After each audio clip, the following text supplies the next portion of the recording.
Assalamualaikum dear student, this is Farmanullah Khan. Today we are discussing very important unit of fundamental of nursing, that is oxygenation. तो आज के इस unit में हम oxygenation पढ़ेंगे कि ऑक्सीजनेशन क्या होता है और ऑक्सीजन हमारे बॉडी को जो है क्यों ज़रूरी होता है, और रिस्पायरेटरी फंक्शन और कार्डियोवास्कुलर सिस्टम, ये दो हमारे पास जो है इसका ऑक्सीजनेशन डिलीवरी, ऑक्सीजनेशन जो है इसके ट्रांसपोर्ट वगैरह का, इसके क्या असर होता है इन दो सिस्टम का। तो इसमें हम आज का लेक्चर्स पढ़ेंगे और इसमें एमसीक्यूज जो हैं वो हम पॉइंट आउट करेंगे। सो लिहाजा इससे फ़ायदा उठाने के लिए आप हमारा लेक्चर पूरा देखिएगा। हमारे ऑब्जेक्टिव्स आज के हैं: identify factor that interfere with effective oxygenation of body tissue, describe common manifestation of Altered respiratory and cardiovascular function, discuss life span related changes and problem in respiratory function and cardiovascular system. तो in short हमारे objectives ये हैं कि oxygenation क्या होता है, हमारे body tissues को किस तरह ऑक्सीजन पहुंचता है, हमारे पास डिफरेंट टाइप ऑफ रिस्पायरेशन क्या है, एज रिलेटेड हमारे पास एज वाइज जो है हमारे रिस्पायरेटरी सिस्टम, कार्डियोवास्कुलर सिस्टम जो है उसके वैल्यूज़ हैं, ब्लड प्रेशर है, रिस्पायरेटरी वैल्यू जो हमारे पास हैं तो उसमें क्या चेंजेस आते हैं, और डिफरेंट फैक्टर जो कि हमारे ऑक्सीजनेशन रिस्पायरेशन वगैरह को इफ़ेक्ट करते हैं। First of all, oxygenation. Oxygen, a clear odorless gas that constitute approximately 21% of air we breathe, is necessary for proper functioning of all living cell. कि ऑक्सीजन जो कि हमारे पास क्लियर और ऑर्डरलेस गैस हैं, जो इन्वायरमेंटल एयर में 21% जिसकी हमारे पास कंसंट्रेशन है, तो वो क्या है कि वो proper functioning of the living cell के लिए ज़रूरी है कि ऑक्सीजन हमारे पास हमारे बॉडी में जितने भी खुलिए हैं, जितने भी सेल हैं, उसके नॉर्मल फंक्शन के लिए ऑक्सीजन जो है वो इंतहाई ज़रूरी है। ऑक्सीजनेशन किसे कहते हैं? Oxygenation the delivery of oxygen to body tissue and cell is necessary to maintain life and health. कि जब हमारे पास हमारे बॉडी टिश्यूज़ को डिलीवरी ऑफ ऑक्सीजन होता है, जो कि इंतहाई इम्पोर्टेंट है एक नॉर्मल लाइफ के लिए और हेल्थ के लिए, तो इस प्रोसेस को हम क्या कहते हैं? इस प्रोसेस को हम कहते हैं oxygenation. Physiology of oxygenation. The delivery of oxygen to the body cell is a process that depends upon interplay of pulmonary, hematological and cardiovascular system. So लिहाजा एमसीक्यूज़ के लिए आप याद रख लें कि ऑक्सीजनेशन या डिलीवरी ऑफ ऑक्सीजन में हमारे पास तीन सिस्टम जो है वो काम करते हैं। एक पल्मोनरी जो लंग्स हमारे पास हैं, दूसरा हेमेटोलॉजिकल जो कि ब्लड हैं, और तीसरा कार्डियोवास्कुलर सिस्टम। पल्मोनरी तो हमें पता है कि एक्सहेलेशन इनहेलेशन हम जो है उसमें हमारे पास लंग्स जो है वो एक्सपेंड होते हैं और फिर सिकुड़ते हैं, फैलते हैं, उसके ज़रिए हमारे पास जो है एयर आता है इंटर। दूसरा है मेट्रोलॉजिकल ब्लड, कि अगर हमारे पास हेमोग्लोबिन की शेप सही होगी तो वो डिलीवरी ऑफ ऑक्सीजन सही कर पाएगा। अगर उस ब्लड में कोई प्रॉब्लम आती है तो हमारे पास ऑक्सीजनेशन जो है वो इफ़ेक्ट होता है। कार्डियोवास्कुलर सिस्टम, कार्डियोवास्कुलर सिस्टम हमारे पास ब्लड कैरी करता है हमारे हर सेल को। सो लिहाजा अगर कार्डियोवास्कुलर सिस्टम में कोई प्रॉब्लम है तो डिलीवरी ऑफ ऑक्सीजन हमारे पास हर सेल तक जो है इफेक्ट हो जाती है। Specifically the process involve include ventilation, alveolar gas exchange, oxygen transport and delivery and cellular respiration. इसमें हमारे पास ऑक्सीजनेशन प्रोसेस में क्या है कि वेंटिलेशन है। वेंटिलेशन मतलब हम एयर अंदर लेकर आ जाते हैं और फिर बाहर लेकर आते हैं, ऑक्सीजन जिसके ज़रिए ऑक्सीजन अंदर जाता है हमारे बॉडी में, और CO2 जो है वो थ्रू माउथ बाहर आता है। एल्वियोलर गैसेस एक्सचेंज, जब हमारे पास एयर हमारे एल्वियोलाई में होती हैं तो ऑक्सीजन एल्वियोलाई से ब्लड में जाता है और CO2 ब्लड से लेकर एल्वियोलाई में आते हैं, तो ये एल्वियोलर गैसेस एक्सचेंज होते हैं हमारे पास। ऑक्सीजन ट्रांसपोर्ट एंड डिलीवरी, ये तो हमें पता है कि ऑक्सीजन हमारे different cell, body cell, tissues वगैरह को ट्रांसपोर्ट होते हैं, डिलीवर होते हैं। और सेलुलर रिस्पायरेशन, सेलुलर रिस्पायरेशन हम आगे पढ़ते हैं। इसके बाद the absence of oxygen can lead to cellular tissue and organism death, कि अगर हमारे पास जो है ऑक्सीजन की कमी है, ऑक्सीजन नहीं है, तो क्या होगा कि सबसे पहले हमारे पास सेलुलर डेथ होगी, उसके बाद फिर वो टिश्यू डेथ हो जाएगा, और उसके बाद फिर हमारे पास ऑर्गेनिज्म की डेथ हो जाएगी in the absence of oxygen. Anatomy and physiology of respiration क्या है, तो अब हम रिस्पिरेशन को पढ़ते हैं कि respiration is the process of gaseous exchange between the individual and environment. In respiration simply हमारे पास गैसियस एक्सचेंज है ऑर्गेनिज्म और इन्वायरमेंट के दरमियान। इन्वायरमेंट से हम क्या ले एयर लेकर जाते हैं जिसमें हमारे पास ऑक्सीजन हमारे बॉडी में एब्जॉर्ब हो जाता है लंग्स में, और CO2 हम इन्वायरमेंट को छोड़ देते हैं। पल्मोनरी, इसमें हमारे पास पल्मोनरी वेंटिलेशन है जिसमें हमारे पास ब्रीथिंग आती है, movement of air in and out of lung. दूसरा हमारे पास इंस्पायरेशन इनहेलेशन है, that act or breathing in, के हम अगर ब्रीथ को अंदर लेकर आते तो इंस्पायरेशन है। Expiration exhalation act of breathing out, के जब हम ब्रीथ को आउट लेकर आते तो ये हमारे पास एक्सहेलेशन है। External respiration exchange of oxygen and carbon dioxide between alveoli and blood. So अब MCQs के लिए आप ये दो चीज़ों को याद रख लें कि एक्सटर्नल रिस्पायरेशन में हमारे पास exchange of oxygen and carbon dioxide between alveoli and blood. External respiration में हमारे पास CO2 और ऑक्सीजन की एक्सचेंज जो होती है वो एल्वियोलाई और ब्लड के दरमियान होती है कि एल्वियोलाई से हमारे पास ऑक्सीजन चला जाता है ब्लड में, ब्लड से CO2 आ जाते हैं एल्वियोलाई में, तो ये एक्सटर्नल रिस्पायरेशन है। और internal respiration exchange of oxygen and CO2 between blood and tissue. अब एल्वियोलाई से चला गया ऑक्सीजन हमारे ब्लड में, तो ये हमारे पास हो गया एक्सटर्नल रिस्पायरेशन। अब ये ब्लड सर्कुलेट होता है और डिफरेंट सेल तक जाता है और उसमें वो ऑक्सीजन जो वो अंदर लेकर जाता है सेल में, और वहाँ से कार्बन डाइऑक्साइड लेकर आता है। तो ब्लड और टिश्यू सेल के दरमियान जो एक्सचेंज होती है उसको इंटरनल रिस्पिरेशन कहते हैं। The airway begin at nose and end at terminal bronchioles. Airway provide a pathway for the transport of oxygen and carbon dioxide. यहाँ पे एयरवे आपको दिखाया गया है कि एयरवे हमारे पास जो है नोज से स्टार्ट होता है और आता है और ब्रांकियोल्स तक जो है वो ख़त्म होता है। तो ये हमारे पास फुल एयर वे है। तो यहाँ पे अब MCQs के तौर पे आप ये याद रख लें कि अपर रिस्पिरेटरी ट्रैक में हमारे पास ये चार चीज़ें आती हैं, nose, pharynx, larynx and epiglottis. ये चार चीज़ें हमारे पास अपर रिस्पिरेटरी ट्रैक में आती हैं। The main function is to warm, इसका फंक्शन क्या है कि एयर को जो है वार्म करना, गर्म करना, एयर को जो है हमारे पास फिल्टर करना, and humidify inspired air. Warm, filter and humidification, ये तीन जो हमारे पास प्रॉपर्टी हैं ये अपर रिस्पिरेटरी ट्रैक के हैं। Lower respiratory tract consist of trachea, bronchi, bronchioles and lung. Lower respiratory tract जो है वो हमारे पास इन चार चीज़ों से बना हुआ है। तो ये MCQs में आपके साथ पास आ सकता है कि which one is part of lower respiratory track. तो उसमें आपको जो है ये तीन चीज़ें दी होंगी, एक जो है वो अपर रिस्पिरेटरी ट्रैक वाला दिया होगा, या तीन होगी, ऑल ऑफ दिस का ऑप्शन होगा। तो इसमें किसी भी टाइप का आपके पास MCQs बन सकता है, सो लिहाजा आप याद रख लें MCQs के तौर पे।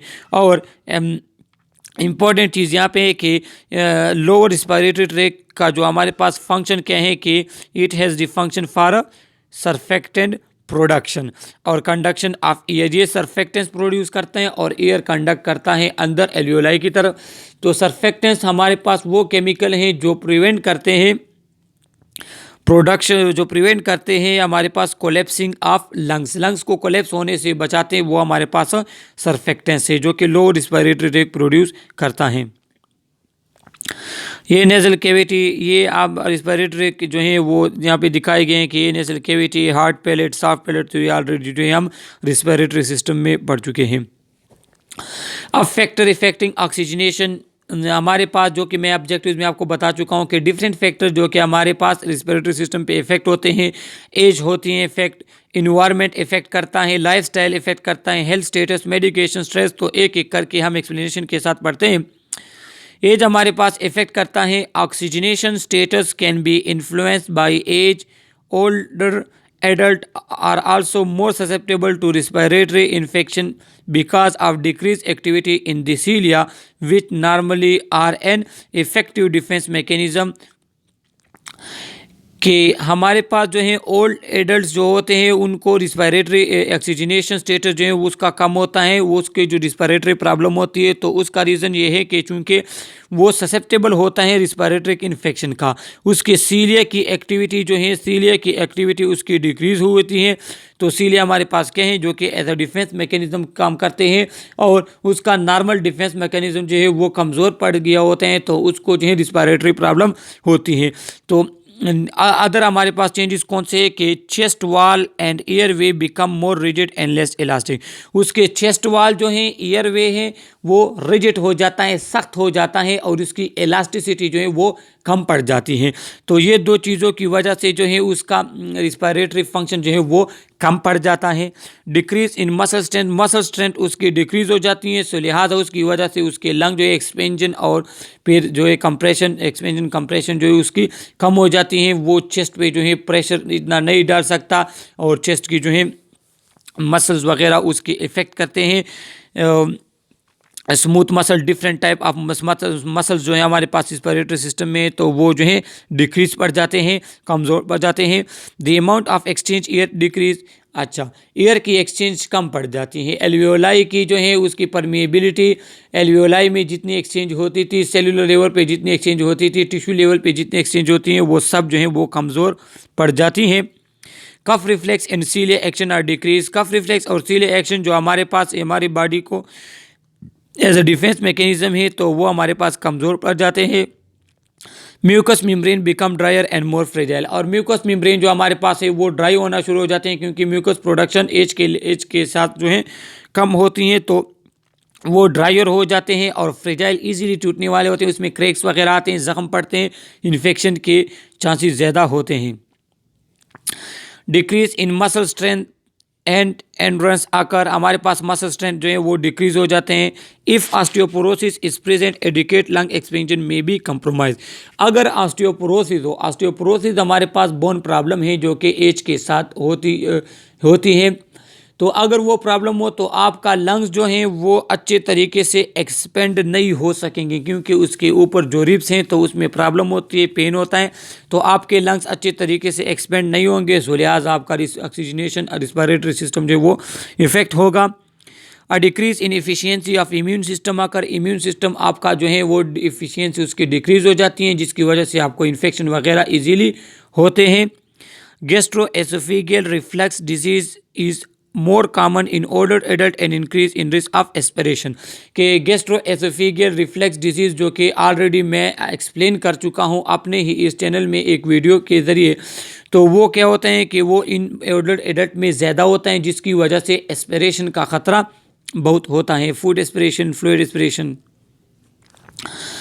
इन्वायरमेंटल फैक्टर पे आते हैं अब हम। Environmental factor can significantly affect a client oxygenation status, altitude, heat, cold and air pollution affect oxygenation. के इन्वायरमेंटल फैक्टर जो है वो भी हमारे पास ऑक्सीजनेशन को इफेक्ट करते हैं। किस तरह कि अगर कोई शख्स जो है एल्टीट्यूड पे, हाइट पे है, तो हाइट पे पार्शियल प्रेशर ऑफ ऑक्सीजन कम पड़ जाते हैं, वहाँ पे आपकी रिस्पिरेटरी सिस्टम जो है वो प्रॉब्लम होना शुरू हो जाती है। हीट अगर गर्मी में है कोई ज़्यादा, कोल्ड में है ज़्यादा, एयर पोल्यूशन इफेक्ट ऑक्सीजन, तो हमारा या एयर पोल्यूशन वगैरह, तो इन्वायरमेंटल कंडीशन जितने भी हैं वो आपके रिस्पिरेटरी सिस्टम को इफेक्ट करते हैं। अब हम पढ़ते हैं किस तरह। The higher altitude, the low, higher altitude पे हमारे पास पार्शियल प्रेशर ऑफ ऑक्सीजन जो है वो लो हो जाता है इंडिविजुअल ब्रीथ का। As a result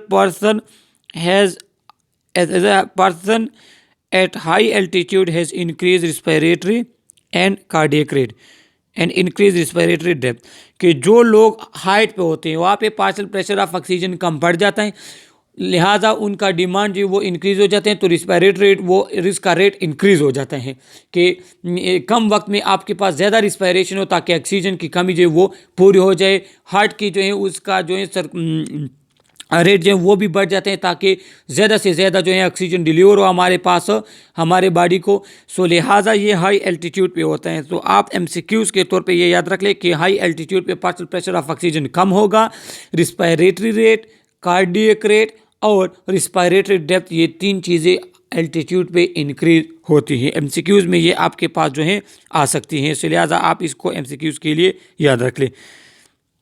usually become most apparent when individual exercise, और नॉर्मली ये हमारे पास तब नज़र आते हैं कि जब कोई शख्स एक्सरसाइज कर रहा होते हैं तो उसकी हार्ट रेट, ये चीज़ें जो हैं इंक्रीज हो जाती हैं।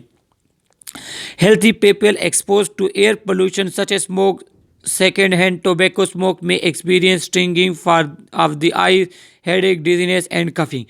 कि हमारे पास हेल्थी पर्सन जो होते हैं तो वो पोल्यूशन वगैरह को एक्सपोज होते हैं, या सेकेंड हैंड स्मोक इसे कहते हैं कि आपका फेलो वगैरह कोई स्मोक कर रहा है, आप नहीं करते लेकिन आप उस इन्वायरमेंट में रहते हैं तो वो स्मोक जो है वो आप भी उस स्मोक को इनहेल करते हैं, तो इसको कहते हैं सेकेंड हैंड स्मोक। इस वजह से, या कोई और जो हमारे पास प्रॉब्लम है, इन्वायरमेंटल पोल्यूशन है, उसकी वजह से क्या होता है कि प्रॉब्लम होना शुरू हो जाती हैं। आई स्टिंगिंग ऑफ आई, आपकी जो है आई रेडनेस हो जाती है, एलर्जिक टाइप, आपको हेडेक होता है, डिजीनेस होती है, कफिंग होती है, ये प्रॉब्लम आपको शुरू हो जाती हैं।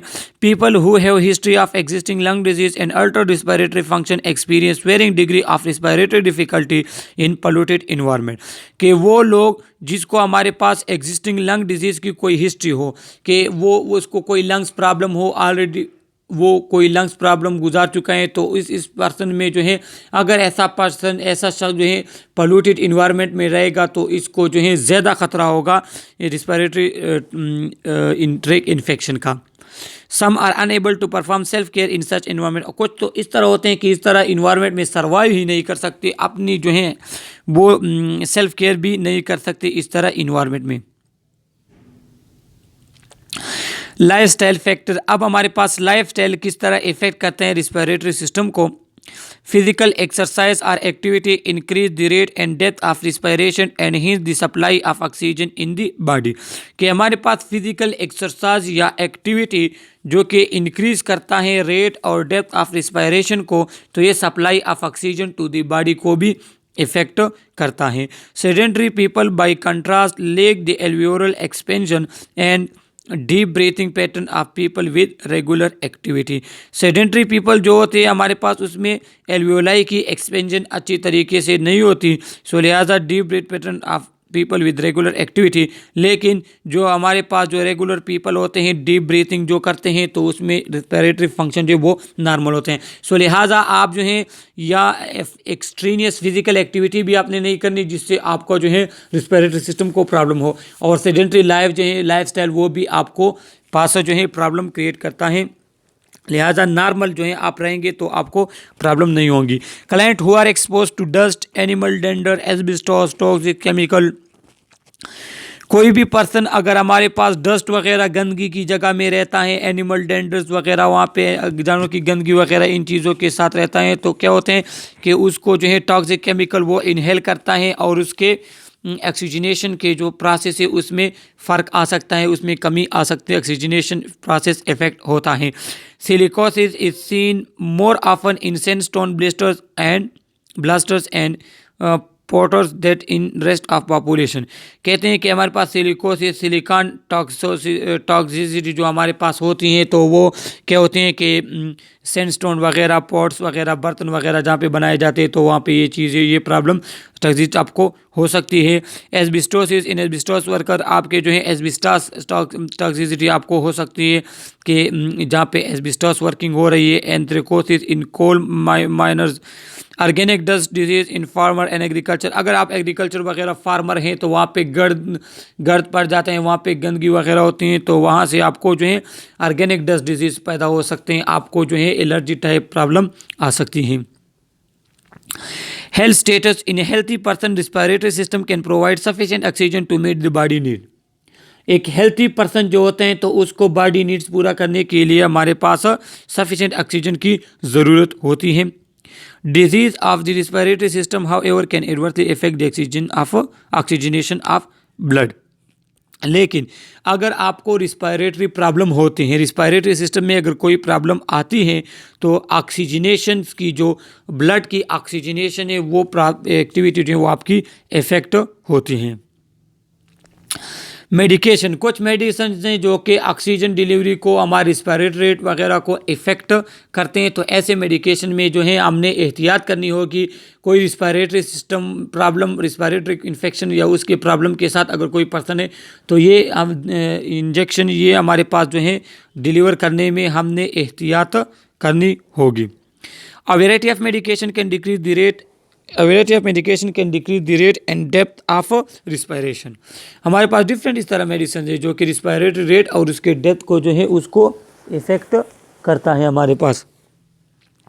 The most common medication having this effect are benzodiazepine, sedative, hypnotic, anti-anxiety, जिसमें डायज़ाफाम आता है, विलियम आता है, लोराज़िफाम आता है, मेडाजोलाम आता है, barbiturates and narcotics such as morphine and meperidine hydrochloride. तो ये डिफरेंट टाइप ऑफ मेडिसिन हमारे पास है जिसमें अक्सर हमारे पास sedative, hypnotic, anti anxiety, depression वाले जो ड्रग्स हैं तो वो क्या करते हैं, वो हमारे पास रिस्पायरेटरी रेट को जो है उसको कम करता है, या आगे हम पढ़ते हैं वो हमारे रिस्पायरेटरी सिस्टम को इफेक्ट करता है, रिस्पायरेटरी रेट और डेप्थ को इफेक्ट करता है। तो क्या होगा कि when administering these, the nurse must carefully monitor respiratory status, especially when the medication is begun or when the dose is increased। कि जब हम ये ड्रग्स जो रिस्पायरेटरी रेट और उसके डेप्थ को इफेक्ट करते हैं, जब भी नर्स इसको स्टार्ट करेगी या नर्स इसको स्टार्ट करेगा तो उसके स्टार्ट में या वो मेडिसिन इंक्रीज करते वक्त जो है वो रिस्पायरेटरी स्टेटस पेशेंट का चेक करेगा, रिस्पायरेटरी रेट उसका चेक करेगा, रिस्पायरेटरी डेप्थ उसका चेक करेगा। Older clients are at high risk of respiratory depression and hence usually require reduced dose। और चूंकि ये ड्रग्स हमारे पास रिस्पायरेटरी डिप्रेशन काज करता है और ओल्डर एडल्ट जो हैं वो तो हाई ससेप्टेबल होते हैं, इस हाई रिस्क पे होते हैं, तो लिहाजा ओल्डर एडल्ट में हमने ये इस मेडिसिन के डोज जो हैं वो कम यूज़ करने होंगे। स्ट्रेस किस तरह इफेक्ट करता है हमारी रिस्पायरेटरी रेट को? When stress and stressor are encountered, both psychological and physiological responses can affect oxygenation। कि जब हमारे पास स्ट्रेस या स्ट्रेसर को कोई हमारे पास रिस्पांस स्टार्ट होना शुरू हो जाता है तो उसके दौरान फिजियोलॉजिकल और साइकोलॉजिकल चेंजेस हमारे बॉडी में आती हैं और ये चेंजेस हमारे पास ऑक्सीजनेशन को इफेक्ट करती हैं। Some people may hyperventilate in response to stress.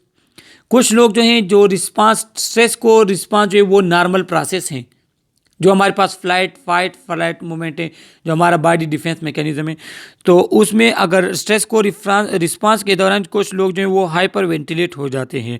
तो हाइपर वेंटिलेट होते हैं तो क्या होता है कि पार्शियल प्रेशर ऑफ ऑक्सीजन जो है वो इंक्रीज़ हो जाता है, partial pressure of carbon dioxide वो डिक्रीज़ हो जाता है और person may experience light headedness, numbness and tingling of the finger toe around the mouth as a result. तो ये आप याद रख लें कि लाइट हेडेडनेस होगा, उसको सर अपना हल्का हल्का महसूस होगा, नर्वनेस होगी, टिंगलिंग होगी। तो ये एमसीक्यूज़ के लिए आप याद रख लें कि स्ट्रेस के दौरान जब हाइपर वेंटिलेट पर्सन होता है तो partial pressure of oxygen increase हो जाता है, कार्बन डाइऑक्साइड कम हो जाता है और उसको नर्वनेस होती है, लाइट हेडेडनेस होते हैं, tingling of finger toe and around the mouth as result. Physiological sympathetic nervous, अब आपको बता रहा है कि ऐसा क्यों होता है। Physiological sympathetic nervous system is stimulated and epinephrine is release during stress. कि जब भी स्ट्रेस होता है तो आपके पास सिंपैथेटिक नर्वस सिस्टम एक्टिवेट हो जाता है और उसके एक्टिवेशन के साथ एपिनेफ्रिन जो है वो रिलीज होना शुरू हो जाता है। Epinephrine cause the bronchiole to dilate, increasing blood flow and oxygen delivery to active muscle. कि एपिनेफ्रिन में क्या होता है कि ब्रांकियोल जो है वो डायलेट होना शुरू हो जाते हैं और blood flow, oxygen delivery active muscles को इंक्रीज हो जाती हैं क्योंकि आप फाइट या फ्लाइट मोमेंट में होते हैं। Although this response are adaptive in short term, अगर ये रिस्पांस कम टाइम के लिए है तो ये आपके पास एडाप्टिव है, इस कोई प्रॉब्लम नहीं है, आप जो है फिर नॉर्मल हो जाते हैं। लेकिन increasing the risk of cardiovascular when stress continue they can be destructive. लेकिन अगर एक शख्स जो है वो कंटिन्यूसली स्ट्रेस में है, वो डिप्रेशन में, तो ये जो चेंजेस हैं ये आपके पास एक ख़तरनाक शक्ल इख्तियार कर लेते हैं, आपके पास कार्डियोवास्कुलर डिजीज़ काज हो जाती हैं इससे। मेंटेनिंग हेल्थी ऑक्सीजनेशन, अब हम हेल्थी ऑक्सीजनेशन को मेंटेन करने के लिए क्या करेंगे, हमें क्या करना चाहिए। Leave window open for ventilation instead of using an air conditioner और ह्यूमिडिफायर। कि एयर कंडीशन वगैरह हम यूज़ करते हैं लेकिन उसमें क्या होते हैं कि वहाँ उस टाइप आपके जो है चूँकि रूम वगैरह क्लोज होते हैं तो वेंटिलेशन नहीं होती, तो लिहाजा आपने क्लियर एग्जैक्ट वेंटिलेशन करनी है, रूम जो है वो उसमें वेंटिलेशन सिस्टम जो है वो बरकरार रखना चाहिए। Wear a mask when working with hazardous material such as asbestos dust etcetera. कि हमारे पास अगर हम हेजार्डियस केमिकल्स वगैरह के साथ हमारा काम है, हमारा जॉब है वहाँ पे, अगर उसके साथ हमने जो है रोज़मर्रा की ड्यूटी है, तो उसको ट्रीटमेंट उसके वर्किंग के दौरान हम मास्क यूज़ करेंगे ताकि वो डस्ट पार्टिकल, वो केमिकल्स हमारे रिस्पिरेटरी में इंटर न हो सके। Limited physical exertion if it cause shortness of breath. है अगर हमारे पास जो है एक पर्सन को एसओबी हो रही है तो वो एक्सट्रेनस एक्सरसाइज कोई जो है शरीर किस्म की फिजिकल एक्टिविटी नहीं करेगा, जिसकी वजह से उसको जो है एसओबी हो रही है, जिसको वजह से उसे रिस्पिरेटरी प्रॉब्लम हो रही है, तो उसको जो है फिजिकल एक्सर्शन वगैरह उसको लिमिट करना होगा। रिफ्रेन फ्रॉम स्मोकिंग, स्मोकिंग ख़त्म करनी होगी, जो है सिगरेट स्मोकिंग ये आप जो है ख़त्म करेंगे नहीं करेंगे। Change filter on furnace heaters and range hoods as recommended by manufacture. और आप क्या करेंगे कि आपके पास जो है फर्नेस वगैरह होते हैं जिसमें हीटर वगैरह हैं, जहाँ से जो है आपको वहाँ पे इंस्ट्रक्शन दी गई है कि 3 महीने बाद उसकी जाली चेंज करे, इतने टाइम बाद उसकी जाली चेंज करे, तो आपने वो चेंज करनी होगी, क्योंकि उसके बाद वो स्मोकिंग वगैरह स्टार्ट कर देता है और वो आपके पास रिस्पिरेटरी प्रॉब्लम क्रिएट करता है। ये कुछ हमारे पास अल्ट्रा रिस्पिरेटरी कार्डियोवास्कुलर सिस्टम के कुछ मैनिफेस्टेशन है जो कि ऑलरेडी मैं अपने ही चैनल में एक लेक्चर में एक्सप्लेन कर चुका हूं, जिसका लिंक मैं इसके इस वीडियो के डिस्क्रिप्शन में दे दूंगा। तो वहां से आप ये तमाम जो है टर्मिनोलॉजी वहां से आप पढ़ सकते हैं। अब आ जाते हैं लाइफ स्पैन कंसिडरेशन चेंजेस के एज वाइज हमारे रिस्पिरेटरी सिस्टम में, कार्डियोवास्कुलर सिस्टम में, ब्लड प्रेशर में क्या चेंजेस आती हैं। कि रिस्पिरेटरी रेट हम पहले पढ़ते हैं, अगर न्यू बॉर्न होगा तो उसका respiratory rate 40 to 80 breaths per minute होगा। एज के लिहाज से रिस्पिरेटरी रेट कम होता जाता है। इन्फेंट्स में हमारे पास 30 ब्रीथ्स पर मिनट्स होगा, प्री स्कूलर में 25 ब्रीथ्स पर मिनट्स होगा, एडल्ट में हमारे पास 12 to 18 ब्रीथ्स पर मिनट होगा। तो ये एज वाइज जो है हमारा रिस्पिरेटरी सिस्टम जो रेट जो है वो कम होता जाता है, लेकिन एडल्ट में फिर ये नॉर्मल, ये तमाम नॉर्मल हैं। ये आप इसलिए याद रख ले कि आपके पास जो है कोई सिनेरियो वगैरह आ जाते हैं या इस तरह कोई पेशेंट है कि वो न्यू बॉर्न है, उसका respiratory rate 40 to 80 breaths per minute है, सो आप जो है इसको एबनॉर्मल कंसिडर नहीं करेंगे, ये छोटे बच्चों में नॉर्मल होता है। इसके बाद हम आ जाते हैं हार्ट रेट पे। तो हार्ट रेट न्यू बॉर्न में 80 to 100 बीट्स पर मिनट होता है, इन्फेंट्स में हमारे पास 80 to 150 बीट्स पर मिनट होता है, प्री स्कूलर और एडल्ट हम में ये 55 to 100 beats per minute normal heart rate है। ब्लड प्रेशर हमारे पास न्यू बॉर्न में क्या होते हैं कि 65 to 40 हमारे पास ब्लड प्रेशर होता है। आफ्टर 1 मंथ ये 90 to 55 आ जाते हैं। अच्छा, ब्लड प्रेशर जो है वो छोटे बच्चों में कम होता है, एज वाइज वो इंक्रीज होता जाता है, और एडल्ट में ये 120 to 80 हमारे पास पहुंच जाता है normal. Life span consideration problem, अब एज वाइज क्या प्रॉब्लम होती है स्टूडेंट जो है बच्चों को, उसके साथ छोटा बच्चा, उसके बाद बड़ा, इस तरह जो है फिर एडल्ट वगैरह। तो एज वाइज रिस्पिरेटरी प्रॉब्लम क्या क्या होगी और रीज़न क्या होगा। प्री मेच्योर इन्फेंट्स, वो इन्फेंट जो अपने एज से पहले पैदा होते हैं जिसे प्री मेच्योर बेबी कहते हैं। तो क्या होते हैं कि लेक ऑफ सर्फेक्टेंस, उनमें क्या प्रॉब्लम होती है कि लंग्स में सर्फेक्टेंस नहीं होते। तो सर्फेक्टेंस का काम आपके लंग्स को कोलेप्सिंग से बचाना है, तो उनमें ये प्रॉब्लम होती हैं कि वो उसके जो है लंग्स कोलेप्स होने का ख़तरा होता है, उसके रिस्पिरेटरी प्रॉब्लम हो जाती हैं। और सस्पेक्टेंस क्या है कि substance produce in alveoli which keep the lungs wet and prevent collapse. और सर्फेक्टेंस का काम क्या है कि लंग्स को वेट और कोलेप्सिंग से बचाना।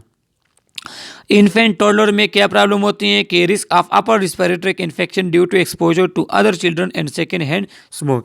कि इन्फेंट और टोडलर में हमारे पास ऐसा होता है कि उनको अपर रिस्पिरेटरी प्रॉब्लम होती है, वो इस वजह से कि अगर कोई दूसरा बच्चा जिसको जुकाम वगैरह है और वो एक दूसरे के साथ खेल रहे हैं बच्चे, तो उस जो है हेल्थी बच्चों को जो उसको ये अपर रिस्पिरेटरी प्रॉब्लम हो जाती है। दूसरा, अगर बच्चा इस तरह के इन्वायरमेंट में कि उसके जो है बड़े वो स्मोकिंग वगैरह करते हैं, तो वो स्मोक उसके जो है रिस्पायरेटरी ट्रैक में भी इंटर हो जाता है, जिसकी वजह से उसे इन्फेक्शन हो जाते हैं। Risk of airway obstruction also, और एयरवे ऑब्स्ट्रक्शन के रिस्क भी होते हैं, क्योंकि हमारे पास ज़ुकाम वगैरह, म्यूकस वगैरह की वजह से या किसी और वजह से जो है एयरवे ऑब्स्ट्रक्शन उसकी हो सकती है और ये प्रॉब्लम उसे होते हैं। School age children and adolescent, school age children adolescent में क्या प्रॉब्लम हो सकते हैं कि respiratory infection and respiratory risk factor such as second hand smoke and cigarette. इसका भी यही है कि उसके इर्द गिर्द अगर कोई स्मोकिंग करता है या वो खुद स्मोकिंग करता है अगर, तो उसकी वजह से रिस्पायरेटरी इन्फेक्शन और respiratory risk factor problem risk factor पे होता है। Can lead to cardiopulmonary disease if continue, अगर इसको रिस्पायरेटरी इन्फेक्शन अगर कंटिन्यू है तो क्या हो जाते हैं कि उसको कार्डियोपल्मोनरी डिजीज हो जाती है। Young and middle age adult, हमारे पास यंग और मिडिल एज एडल्ट जो हैं उसमें क्या प्रॉब्लम होगी कि multiple cardiopulmonary risk factor due to unhealthy diet, lack of exercise, stress, drug and smoking. तो जो यंग या मिडिल एज एडल्ट्स होते हैं उसमें क्या होता है कि उसमें कार्डियोपल्मोनरी रिस्क फैक्टर होते हैं कि वो डाइट लेते तो वो तो अनहेल्थी डाइट होता है, जिस तरह फास्ट फूड वगैरह आ गए, इस तरह कोई प्रॉब्लम जंक फूड हैं तो ये हमारे पास अनहेल्थी डाइट लेता है। एक्सरसाइज अगर नहीं करता तब भी रिस्पायरेटरी प्रॉब्लम हो सकते हैं।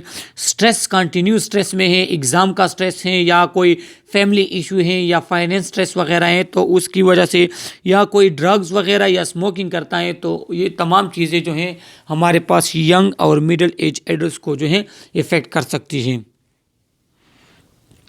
ओल्डर एडल्ट में क्या रिस्क फैक्टर्स होते हैं कि body system undergo change throughout the ageing process, atherosclerosis which lead to increase blood pressure. के ओल्डर एडल्ट में क्या है कि जब आप बूढ़े हो जाते हैं आपके बॉडी में चेंजेस आना शुरू हो जाते हैं, अगर एथेरोस्क्लेरोसिस है तो इसके भी इंक्रीज होगा। रिस्पायरेटरी सिस्टम चेंज हो जाते हैं, थोरेसिक केज जो है जिस चेस्ट कैविटी जिस थोरेसिक केज है ये हमारे पास जो इसमें प्रॉब्लम आ जाती है या बैरल चेस्ट होगा, वेंटिलेशन डिक्रीज होगी, तो ये एज वाइज आपके पास चेंजेस आते हैं जिसकी वजह से रिस्पायरेटरी सिस्टम आपका इफेक्ट होता है। अब रिस्पायरेटरी इमरजेंसी के वो कंडीशन जिसमें आपको पता है कि ये रिस्पायरेटरी इमरजेंसी हमारे पास है कि अगर कोई पर्सन हाइपोक्सिया है, ऑक्सीजन डिफिशियंसी किसी को हो गई है, हाइपो वेंटिलेशन है, वेंटिलेशन जो उसका अच्छी तरह से नहीं हो रहा, हाइपर कार्बिया है, उसके जो है CO2 की मिकदार ज़्यादा हो गई है, हाइपोक्सीमा है, उसके ब्लड में ऑक्सीजन की मिकदार कम हो गई है, टेकिपनिया रिस्पायरेटरी रेट उसका ज़्यादा है, हाइपो वेंटिलेशन है, ब्रेडिपनिया है जो है उसका रिस्पायरेटरी रेट जो है वो कम है या हद से ज़्यादा है, या किसी को डिस्पनिया है, तो ये ऐसे कंडीशन है जो कि रिस्पायरेटरी इमरजेंसी है हमारे पास। साइन ऑफ हाइपोक्सिया, अब आपको हाइपोक्सिया का पता कैसे चलेगा कि इस पर्सन को डिफिशियंसी ऑफ ऑक्सीजन है कि उसका पल्स जो होगा वो रैपिड होगा। रैपिड पल्स इसलिए होगा ताकि ऑक्सीजन की डिमांड जो है वो पूरी हो जाए। Rapid shallow respiration and dyspnoea, उसका रिस्पायरेटरी रेट जो है वो रैपिड होगा लेकिन शैलो होगा, रिस्पायरेटरी की डेप्थ इतनी नहीं होगी और उसको डिस्पनिया होगा। इंक्रीज डिस्पनिया मतलब डिफ़िकल्टी रिस्पायरेशन में उसको डिफ़िकल्टी होगी, डिफिशियंसी होगी उसको। इंक्रीज रेस्टलेसनेस, वो जो है अनईजीनेस फील करेगा, तड़पे, वो कहते हैं ना तड़पेगा, वो जो है सख्ती करेगा, इधर उधर देखेगा, वो एंशियस होगा, रेस्टलेसनेस फील करेगा। फ्लेरिंग ऑफ नेरस होगा, नेरस फ्लेरिंग कहते हैं कि जब हमारे पास रिस्पायरेटरी रेट अगर ऑक्सीजन हमारे पास कम हो जाते हैं तो थ्रू नेज़ल जो है वो हरकत करना शुरू हो जाते हैं, आपके नेज़ल होल जो है नेज़ल पोर वो नॉर्मल से ज़्यादा खुल जाते हैं और वो एक किस्म का जो है हिलते हैं, तो ये आपको हाइपोक्सिया का साइन देता है। सबस्टर्नल इंटरकास्टल रिट्रैक्शन होगी, साइनोसिस होगा, आपके जो है फिंगर वगैरह एक्सट्रीमिटी जो है वो साइनोस होना शुरू हो जाएंगे। अब कार्डियक इमरजेंसी पढ़ते हैं। Cardiac arrest, the abrupt loss of heart function, breathing and consciousness, कि जब हमारे पास एब्रप्ट कार्डियक अरेस्ट में पर्सन जाता है, इसका मतलब क्या है कि अगर हार्ट फंक्शन वो एब्रप्टली लॉस हो जाए, ब्रीथिंग में प्रॉब्लम आ जाए, कॉन्शियसनेस में प्रॉब्लम आ जाए, तो वो पर्सन जो है वो कार्डियक अरेस्ट में चला जाता है। Myocardial infarction, permanent damage to heart muscle, myocardial infarction हमारे पास जब delivery of oxygen heart muscle को कम हो जाती है तो वो एक ऐसा टाइम आ जाता है कि उस डिफिशियंसी की वजह से हार्ट के जो मसल है वो काम करना ख़त्म कर स्टॉप कर देते हैं, तो माइकार्डियल इन्फार्क्शन हमारे पास हो जाता है। Congestive heart failure. Heart failure is a condition in which the heart cannot pump enough blood to meet the body needs. Heart failure हम उसको कहते हैं कि जब हमारे पास हार्ट नॉर्मल ब्लड सप्लाई नहीं कर सकता, नॉर्मल जो है ब्लड सप्लाई नहीं कर सकता, ब्लड बॉडी के नीड्स नॉर्मली वो पूरे नहीं कर सकता, तो इसको कंजेस्टिव हार्ट फेल्यूर कहते हैं। Heart failure does not mean that your heart has stopped और it's about to stop working. Heart failure का हरगिज़ मतलब नहीं है कि आपके दिल, आपका हार्ट ने जो वो काम करना छोड़ दिया, नहीं, बल्कि वो नॉर्मल फंक्शन जो है वो नहीं कर सकता। इसके बाद तीसरा हमारे पास डिस्टर्बेंस ऑफ कार्डियक रिदम। जब आपके पास कार्डियक रिदम, हार्ट एक ख़ास रिदम के साथ फंक्शन करता है, अगर उसमें एबनॉर्मेलिटी आती है तो इसको कहते हैं एरिथमिया। नर्सिंग प्रोसेस, अब हम असेसमेंट करेंगे, इसके बाद डायग्नोस होगा, इसके बाद इंटरवेंशन होगी। तो असेसमेंट हम हिस्ट्री लेंगे इंटरव्यू के। आपको पहले हिस्ट्री में क्या होगा कि आपको पहले कोई बीमारी, रिस्पिरेटरी फंक्शन बीमारी तो नहीं है रिस्पिरेटरी की, कोई इन्फेक्शन पहले ऑलरेडी हो चुका है, कोई एलर्जी तो नहीं है आपको। इसके बाद जो है आप स्मोकिंग करते हैं या नहीं करते, आपके इर्द गिर्द कोई स्मोक करता है, एज काम पहुँचेंगे, और जो है इसके बारे में इम्यून सिस्टम में कोई प्रॉब्लम अगर उसको है, वो जॉब कौन सा करता है, इन्वायरमेंट, एयर पोल्यूशन, उसका रहन सहन कैसा है, हाइजीन कैसा है, वो मास्क यूज़ करते हैं नहीं इसको, तो ये सब चीज़ें जो है हम इस हिस्ट्री टेकिंग में पूछेंगे। फिजिकल एग्जामिनेशन में हम उसका बॉडी कलर देखेंगे, साइनोसिस हम देखेंगे, हाइपोक्सिया हम देखेंगे, सही है, उसके इन्फेक्शन वगैरह हम देखेंगे, उसके बॉडी कलर कैसा है, उसके एक्सट्रीमिटीज पेल है या नहीं पेल, तो ये सब हम फिजिकल एग्जामिनेशन में चेक करते हैं। हिस्ट्री टेकिंग में क्या होता है कि हम करंट रिस्पिरेटरी प्रॉब्लम पूछेंगे, रिस्पिरेटरी डिजीज़ के बारे में पूछेंगे, कार्डियोवास्कुलर प्रॉब्लम तो नहीं हुआ था, उसका लाइफस्टाइल कैसा है, हाइजीनिक अनहाइजीनिक, कौन सा खेल खेलता है, सेडेंटरी लाइफस्टाइल है, एक्सरसाइज करता है या नहीं करता, उसको प्रेजेंस ऑफ कफ है या नहीं है, साइन ऑफ हाइपोक्सिया भी हम चेक करेंगे। अब असेसमेंट हम करते हैं, फिर स्पूटम के कैरेक्टरिस्टिक्स हम चेक करते हैं कि डिस्क्रिप्शन ऑफ स्पूटम के, स्पूटम किस कलर का है, वो डेंस है नहीं है, डेंस कैसा है कैसा नहीं है, चेस्ट पेन उसी पेशेंट को हो रही है, रिस्पिरेशन के दौरान चेस्ट पेन होती है, सांस लेने के दौरान चेस्ट पेन होती है नहीं होती, risk factor, presence of risk factor हम देखेंगे, मेडिकेशन हिस्ट्री हम पूछेंगे कि आप कौन से मेडिसिन यूज़ करते हैं, आपको कौन सी डिजीज़ है, तो ये सब जो है ये हमारे पास असेसमेंट में आते हैं। फिर इसके बाद हम डायग्नोज बनाएंगे कि ineffective airway clearance. Primary diagnose क्या होगा कि इनफेक्टिव एयरवे क्लियरेंस, उसका एयरवे वो इनफेक्टिव क्लियर होगा, क्यों, रिस्पिरेटरी इन्फेक्शंस की वजह से हो सकता है, हमारे पास जो है रिस्पिरेटरी इन्फेक्शन की वजह से होता है, स्पूटम वगैरह की वजह से हो सकता है, इनफेक्टिव ब्रीथिंग पैटर्न उसका इनफेक्टिव है, तो ये हमारे पास मस्कुलर प्रॉब्लम की वजह से हो सकता है, रिस्पिरेटरी प्रॉब्लम की वजह से हो सकता है, इम्पेयर्ड गैसियस एक्सचेंज उसका इम्पेयर्ड होगा, एल्वियोलाई में कोई प्रॉब्लम है, एज वाइज है, सरफेक्टेंस नहीं है, ब्लड की कोई प्रॉब्लम है, डिक्रीज कार्डियक आउटपुट, हाँ, कार्डियोवास्कुलर सिस्टम में अगर कोई प्रॉब्लम है तो उसका कार्डियक आउटपुट जो है वो डिक्रीज होगा, एल्टर्ड टिश्यू परफ्यूजन जो है वो एल्टर्ड है, वो टिश्यू परफ्यूजन अच्छे तरीके से होता है नहीं होता, तो ये सब चीज़ें जो हमारे पास ये डायग्नोस में आता है। सेकेंडरी डायग्नोस क्या है कि डिफिशिएंट नॉलेज, पर्सन के पास नॉलेज नहीं है कि ये स्मोकिंग से मुझे क्या मसला है, सेकेंड हैंड स्मोकिंग मुझे प्रॉब्लम दे सकती है, इन्वायरमेंट हाइजीन की कितना ज़रूरी है, इन्वायरमेंटल कंडीशन कितनी ज़रूरी है, एक्सरसाइज के क्या फ़ायदे हैं, तो ये डिफिशिएंट नॉलेज हो सकता है।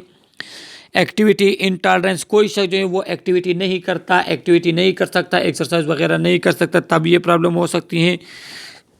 डिस्टर्ब स्लीप पैटर्न डिस्टर्ब होता है, इम्बैलेंस न्यूट्रिशन होती है, एक्यूट पेन उसे हो रहा है तो उस वजह से रिस्पिरेटरी सिस्टम जो है उसमें प्रॉब्लम आ सकती है, एनजाइटी है अगर किसी पर्सन को, तो वही स्ट्रेस वाली बात है, तो स्ट्रेस में जो है मैंने आपको कहा कि इन्वायरमेंटल चेंजेस आते हैं, तो वो चेंजेस आए हुए हैं या नहीं है।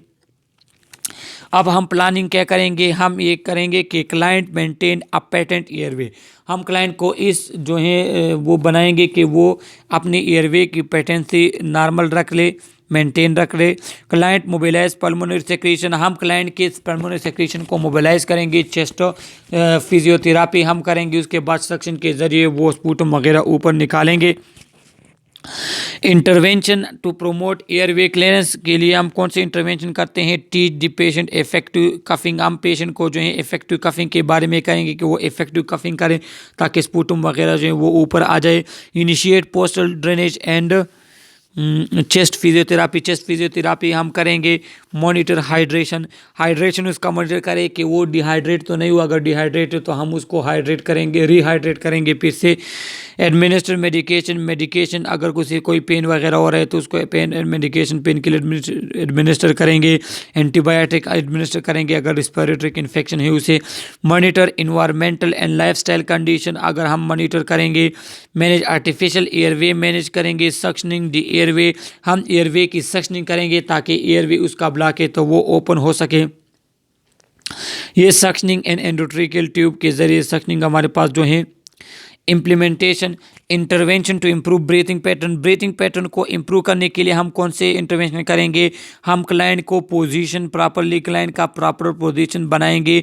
Teach control breathing exercise, control breathing और एक्सरसाइज हम टीच करेंगे। मैनेज चेस्ट ड्रेनेज सिस्टम, उसका चेस्ट ड्रेनेज सिस्टम जो है उसको हम मैनेज करेंगे ताकि उसकी चेस्ट में हमारे पास कोई फ्लूइड वगैरह एक्युमुलेशन वगैरह तो नहीं है। ऑक्सीजन अपटेक एंड डिलीवरी को इम्प्रूव करने के लिए हम क्या करेंगे कि ऑक्सीजन जो है एडमिनिस्टर करेंगे सिंपल मास्क के जरिए, नेजल क्लोनावेंट्री mask, rebreathing and non breathing mask, administer blood components. तो ये सब चीज़ें जो है ये हमारे पास different type of administering of oxygen किस तरीके से होता है उसकी हमारी एक वीडियो है जिसका लिंक हम इस वीडियो के डिस्क्रिप्शन में दे देंगे, तो वो आप देख सकते हैं कि हम किस तरह ऑक्सीजन जो है डिलीवर करते हैं, पेशेंट को एडमिनिस्टर करते हैं। Intervention to increase cardiac output and tissue perfusion, cardiac output और टिश्यू परफ्यूजन को इंक्रीज करने के लिए हम क्या इंटरवेंशन करें? तो हम क्या करेंगे कि फ्लूइड बैलेंस को मैनेज करेंगे। encourage the activity restriction and assistance with activity of daily life living, कि हम एक्टिविटी रिस्ट्रिक्शन और डेली लाइफ एक्टिविटी जो है उसको इनकरेज करें कि आप जो है नॉर्मल एक्सरसाइज लिया करें, डेली एक्टिविटी आप लिया करें। पोजीशन क्लाइंट प्रॉपरली, क्लाइंट को प्रॉपर पोजीशन में करेंगे। सेमी फोल्डर कंडीशन पोजीशन है या कोई इस तरह का पोजीशन हम बनाएंगे ताकि उसे कार्डियक आउटपुट उसका ज़्यादा हो, टिश्यू परफ्यूजन उसकी अच्छे तरीके से हो और मेडिकेशन एडमिनिस्टर करेंगे। इमरजेंसी इंटरवेंशन क्या होगी कि रिमूव एयरवे ऑब्स्ट्रक्शन, के अगर इमरजेंसी में कोई पर्सन आते हैं जिससे इस तरह प्रॉब्लम हो तो पहले तो हम एयरवे ऑब्स्ट्रक्शन उसको ओपन करेंगे। दूसरा क्या करेंगे कि इनिशिएट कार्डियोपल्मोनरी रिससिटेशन, CPR हम डायरेक्ट इनिशिएट करेंगे ताकि रिस्पिरेटरी सिस्टम उसका वापस बहाल हो। Intervention to address associated nursing diagnosis, अगर नर्सिंग डायग्नोस उसके साथ एसोसिएट जो प्रॉब्लम है तो उसको हम इंटरवेंशन के लिए क्या करेंगे कि explore lifestyle and activity adaptation, हम उसका लाइफस्टाइल वगैरह एक्सप्लोर करेंगे, एक्टिविटी एडाप्टेशन स्टार्ट करेंगे।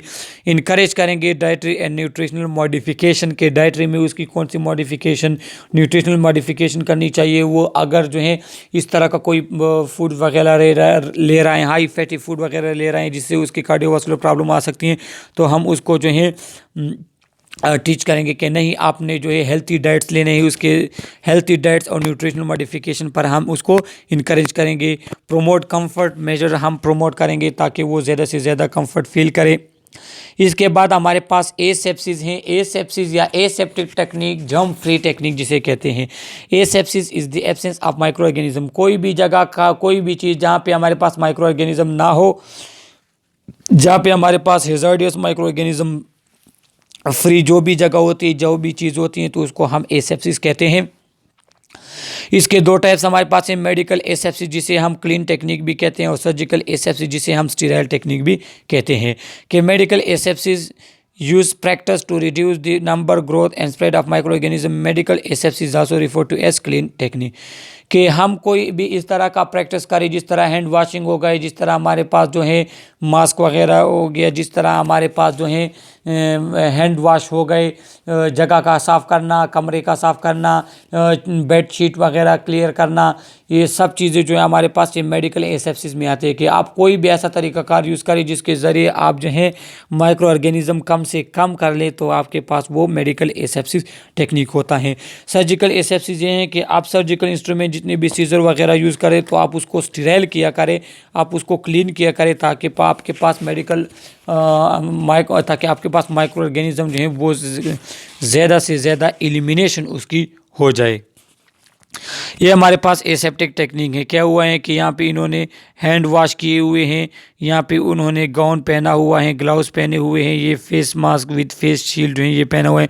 तो ये एसेप्टिक टेक्निक है जो कि आजकल बहुत ज़्यादा यूज़ होते हैं। किसमें? हमारे पास कोरोना की जो प्रॉब्लम आ रही है तो इसमें एसेप्टिक टेक्निक को फॉलो करना इंतहाई इम्पॉर्टेंट है। Wait that can decrease exposure of फ्लाइन टू इन्फेक्शन। ये चीज़ें हमारे पास फ्लाइन का एक्सपोजर डिक्रीज़ करता है, उसका एक्सपोजर जो है प्रॉब्लम को। हैंड वॉशिंग आपने करने हैं। पर्सनल प्रोटेक्टिव इक्विपमेंट पीपीई के नाम पे आजकल जो यूज़ होते हैं वो पर्सनल प्रोटेक्टिव इक्विपमेंट आप यूज़ करेंगे। Appropriate handling of patient care equipment and soil linen. क्या होते हैं कि आपने जो है पेशेंट हैंडलिंग वो चीज़ें जो उसको पेशेंट हैंड के ज़रिए जो है हैंडल करता है, बटन हो गया, ग्लास हो गया, चादर बेडशीट वगैरह हो गए, तो ये आपने क्लीन रखने हैं। नीडल स्टिक्स वगैरह, शार्प इंजरीज जो आपके पास खास करते हैं उसको आपने अच्छे तरीके से डिस्कस करना होगा। इन्वायरमेंट आपने क्लीन करना होगा। और हैंडलिंग ऑफ वेस्ट, जो आपके पास वेस्ट हैं तो आप उसको अप्रोप्रिएट तरीके से हैंडल करेंगे, उसको जो है आउट ऑफ उसको ले जाएंगे, दूर लेकर जाएंगे जहाँ पे जो है आपके पास इंसानों का उसके ज़रिए नज़दीक कोई उसके साथ एक्सपोजर वगैरह ना हो, उसको प्रॉब्लम ना हो। तो ये हमारे पास जो है ऑक्सीजनेशन का आज का यूनिट था। इसमें अगर आपको कोई प्रॉब्लम वगैरह हो थ्रू कमेंट आप हमसे पूछ सकते हैं। लाइक करें, शेयर करें, हमारी वीडियो को सब्सक्राइब करें हमारे चैनल को। Okay, thank you.